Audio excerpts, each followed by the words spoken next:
déjà ce que nous avons fait, c'était lié à une divinité Hopi, qui est la grand-mère araignée, Kokwanguki, parce que c'est une divinité qu'on retrouve dans différentes cultures, donc elle peut aussi, dans d'autres cultes, elle peut aussi s'appeler Iktomi, enfin, bon, c'est aussi même une divinité dont on trouve certaines traces, c'est pas forcément la même, mais on trouve des divinités un peu analogues, même chez les Aztèques, dans les mythologies aztèques ou même mythologie maya.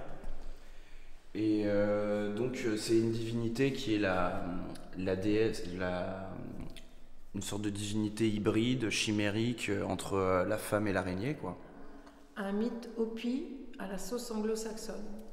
En fait, dans les tissages, les femmes Hopi laissent toujours un trou qui est un symbole pour la femme, la grand-mère araignée, puisque dans la cosmogonie Hopi, c'est le soleil et la mère araignée qui ont créé le monde.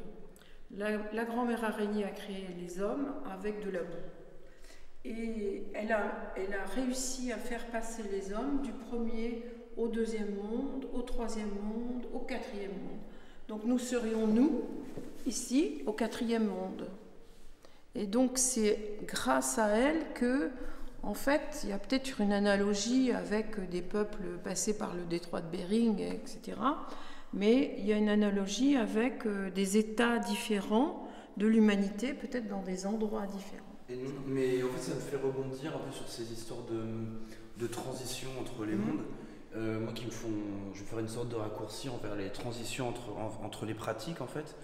Et bon, parce qu'à titre personnel, en fait, quand il y a eu depuis 2 ans, dans les médias, tout ça, on entend beaucoup parler du harcèlement, des agressions sexuelles, de toutes ces choses-là. Et moi, c'est vrai que moi directement, j'ai pensé en fait à un objet qui protégeait, à un bouclier.